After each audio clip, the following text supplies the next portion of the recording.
अस्सलाम वालेकुम। आज आपके पास जो है एक्सरसाइज 3.4 का लास्ट क्वेश्चन है, क्वेश्चन नंबर 8 और क्वेश्चन नंबर 9।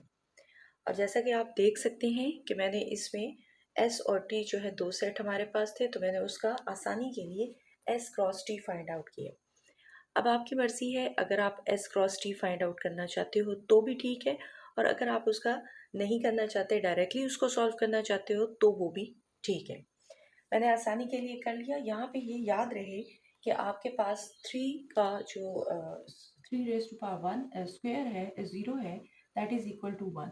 ये आपके पास 3 हो गया और ये आपके पास 9 है। एक्चुअल वैल्यू इनकी ये है, तो हम इनको जो है वो सॉल्व करके ही देखेंगे कि हमारे पास क्या इनके रिलेशंस आते हैं।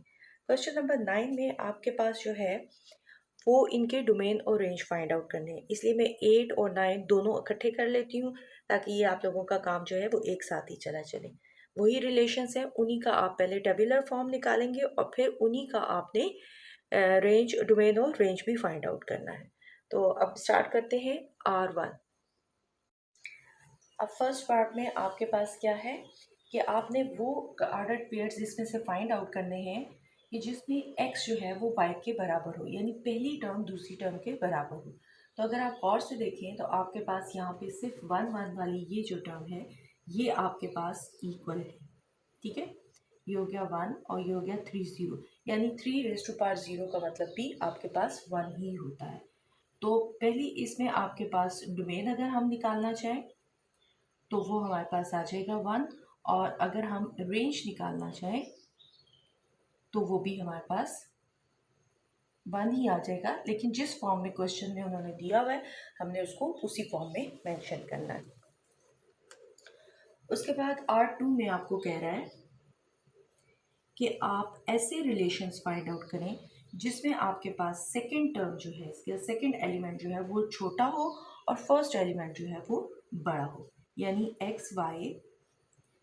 x belong to s, y belong to t and y is less than x, यानी आपके पास सेकेंड एलिमेंट जो है वो छोटा होना चाहिए। तो अब आप देखें यहाँ पे 1 1 है, ये बराबर है, इसमें सेकेंड एलिमेंट बड़ा है, इसमें भी बड़ा है, इसमें देखें आपके पास सेकेंड एलिमेंट छोटा है।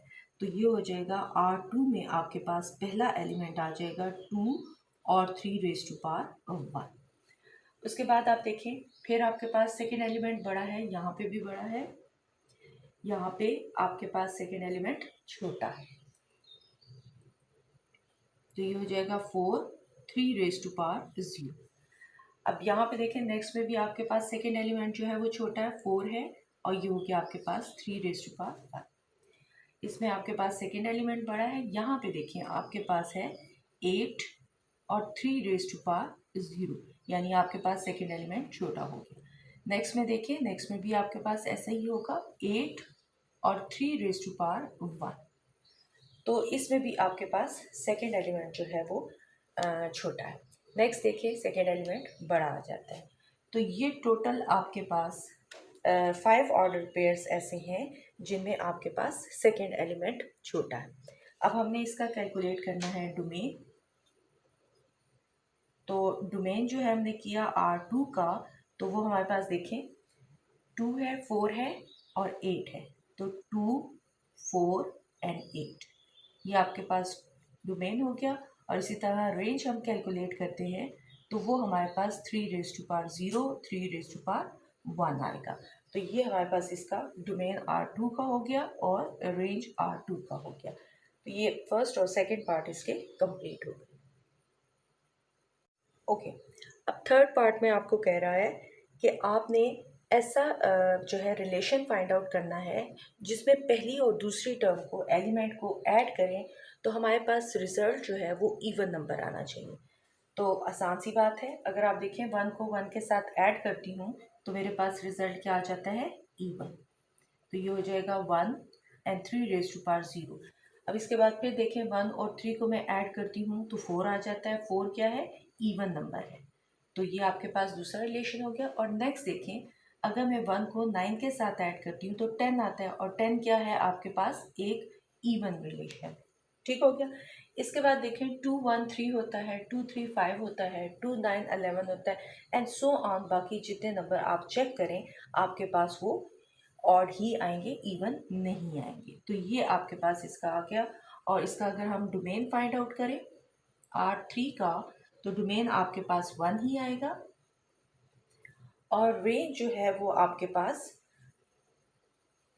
इसका आ जाएगा। R3 का रेंज जो है वो आपके पास आ जाएगा 30, 31 और 32, यानी कि जो टी सेट है वो कंप्लीट आपके पास रेंज आ जाएगा। तो ये आपके पास हो गया क्वेश्चन नंबर इसका पार्ट 3। अब पार्ट 4 की तरफ आ जाएं। पार्ट 4 में आपके पास है कि ऐसा रिलेशन दे दें कि जिसमें पहली और दूसरी वैल्यू को हम मल्टीप्लाई करें तो हमारे पास ऑड नंबर आए। ठीक है, यानी x y को मल्टीप्लाई करें तो हमारे पास ऑड नंबर आना चाहिए। अच्छा ठीक है, ऑड नंबर आएगा। अब देखें हमने इसको मल्टीप्लाई करके देखना है कि कौन सी हमारे पास ऑड नंबर दे रहे हैं।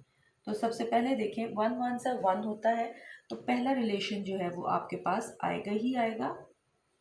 अच्छा 3 1 सा 3 होता है जो कि ऑड है, तो ये 1 और 3 रेज टू पावर 1 आ जाएगा।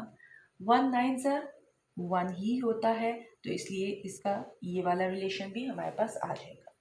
नेक्स्ट देखें 2 1 सा 2 होता है, 2 3 सा 6 और 2 9 सा 18।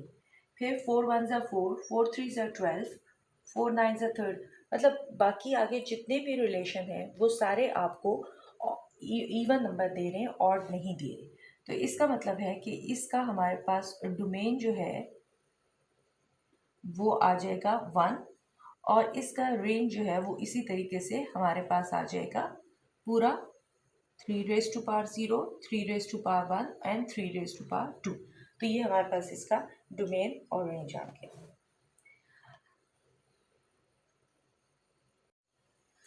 अच्छा, इसमें मैंने क्या किया, जो फिफ्थ पार्ट है उसमें आपसे कह रहा है कि y जो है यानी सेकेंड टर्म जो है वो ग्रेटर हो 2 टाइम्स पहली टर्म से। तो मैं क्या कर रही हूँ कि सबसे पहले रफली जो है आप अपनी पेंसिल के साथ या किसी भी लेड पेंसिल के साथ जो है वो इसके ऊपर लिख सकते हैं। तो मैं पहली टर्म को 2 के साथ जो है वो मल्टीप्लाई कर रही हूँ सारी टर्म्स को। उसके बाद हमारे पास आसानी हो जाएगी, हमने y को जो है वो ग्रेटर रखना है, तो सेकेंड टर्म को यानी ग्रेटर रखना है। तो सेकेंड टर्म को ग्रेटर रखने के लिए अब हम इसकी जो है वैल्यूज़ देख लेते हैं कि हमारे पास कौन सी वैल्यू आती है। अब यहाँ पे देखें 2 छोटा है 3 बड़ा है, इसका मतलब है ये पहली टर्म जो है जिसमें y ग्रेटर है, तो ये आपके पास आ जाएगा 1 और ये हो जाएगा आपके पास 3 रेज़ टू पावर 1। अब देखें आपके पास यहाँ पे देखें 1 है और 9 ग्रेटर है, तो इसका मतलब है कि ये आपके पास 1 और 3, ये स्क्वायर वाला ये भी आपके पास एक टर्म है। अब यहाँ पे देखें, यहाँ पे आपके पास जो है y ग्रेटर इसमें आ जाता है, तो ये हो जाएगा 2 और 3 का स्क्वायर। और अगर हम आगे इसी तरीके से चलते जाएं तो ये देखें आपके पास 4, ये वाली टर्म इसमें 9 ग्रेटर आ रहा है, 4 और 3 का स्क्वायर। याद रहे कि हमने एक्चुअल जो टर्म्स दी हुई हैं वही लिखनी है। ये ऊपर जो मैंने आपके लिए लिखा है ये सहूलत के लिए लिखा है ताकि आपको क्लियर हो जाए। उसके बाद बाकी सब में देखें तो फर्स्ट टर्म्स जो हैं वो आपके पास ग्रेटर आ रही हैं। तो वाहिद ये 4 टर्म्स ऑर्डर पेयर्स हैं जो आपके पास सेकेंड टर्म जिसमें ग्रेटर आ रही है अगर हम पहली टर्म को 2 से मल्टीप्लाई करते भी हैं। तो डोमेन जो है वो आपके पास आ जाएगा 1 2 और 4। और रेंज देखें तो रेंज आपके पास आ जाएगा 3 3 raise to power 1 and 3 raise to power 2। तो ये आपके पास इसका डोमेन और रेंज भी आ गया। इस तरीके से हमारी ये एक्सरसाइज जो है वो कंप्लीट होती है। और अगर आपको रिव्यू एक्सरसाइज चाहिए तो वैसे तो वो अक्टूबर या नवंबर में जो है वो अपलोड हो जाएगी, लेकिन उसके अलावा अगर जिन बच्चों को अभी रिव्यू एक्सरसाइज चाहिए तो वो कमेंट में जो है वो मुझसे कांटेक्ट नंबर पर्सनल में लेके जो है वो ले सकते हैं। ठीक है, तो बहुत शुक्रिया। नेक्स्ट हमारा चैप्टर जो होगा वो चैप्टर 4 है और उसमें हम जो है जो भी कुछ होना है तो वो हम उसमें नई वीडियोस जो है वो चैप्टर 4 की अपलोड करेंगे। तो okay, thank you very much, अल्लाह हाफिज़।